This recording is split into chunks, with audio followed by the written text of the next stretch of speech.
Well, Senator Bob Corker standing his ground tonight after a reportedly heated call this morning with the president, where they discussed his bill to rein in the chief executive's authority on trade and tariffs.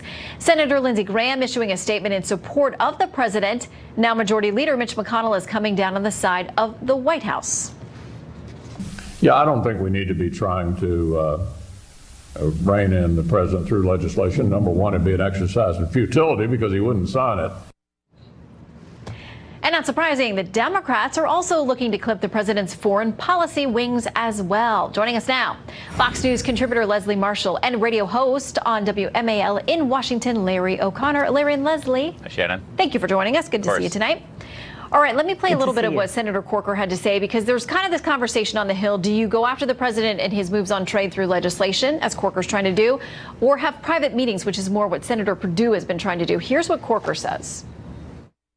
What's happening is unfair to our country, and instead you can just drive a freight train through it. And so because they're utilizing it in this unprecedented way, what we've asked is, hey, you can continue to do all the things you're doing and negotiate, but once you complete the work, you have to submit it to us for approval, because tariffs and revenues are the responsibilities of Congress, not the executive branch.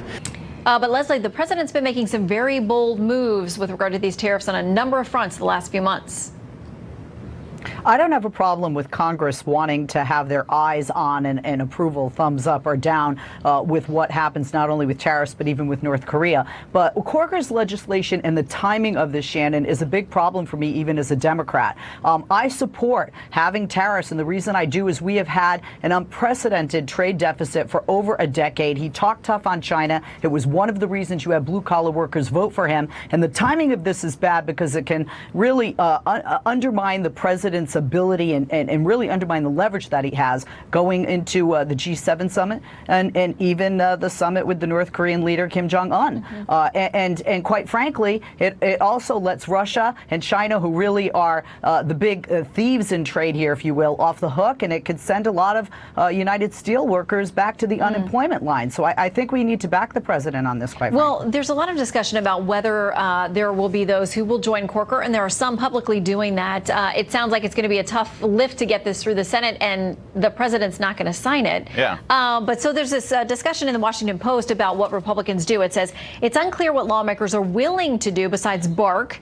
Challenging Trump comes with its own risks, from alienating his supporters to taking voters' attention off a healthy economy before the midterm elections, which will determine control of the House and Senate. Larry, obviously, Senator Corker's not running again. No, he's not. And I wish Senator Corker had been this forthright and this aggressive dealing with President Obama on the Iran nuclear deal. Imagine if he had been this vocal and this defiant against that abomination. Instead, he rolled over for him. Listen, I appreciate Leslie and her words. I think she's right. You don't want to listen, I'm not a huge fan of tariffs. I don't want there to be tariffs. But I also recognize that it is a negotiating weapon that the president can use entering into the G7. Let's wait and see what he can accomplish by hanging a tariff threat over their heads. And to suggest that he needs Congress to approve these tariffs. Did you know that in 1971, President Nixon imposed a tariff, 10% across the board, and he cited the Korean War as justification? It had been over for almost 20 years. He has some pretty broad powers here, and he'll be able to do a tariff if he wants. Hope he doesn't, but Corker should sit down and just let these things play out. Okay, and real quickly, I want to touch on the North Korea summit that's coming up, because Democrats and Republicans alike are saying we hope the president will walk away from things he doesn't think are a good deal. Democrats, a number of the top Senate Democrats, have outlined a letter. They have 5 different goals, and they say this: we believe Congress must act on a check on any agreement that does not live up to these principles. The 5 goals they have: by imposing tougher sanctions and oversight, Democrats will look to the standards outlined in this letter as we examine whether North Korea should be granted sanctions relief. Very quickly to both of you, the Iran deal never went to a vote before the Senate. They didn't treat it like a treaty, and that's why it's easily undone. Very quickly, Leslie, to you first, and then to you, Larry. Should any North Korea deal be treated like a treaty and go to a Senate vote? Absolutely. And the reason for that is because this is not and should not be a political matter.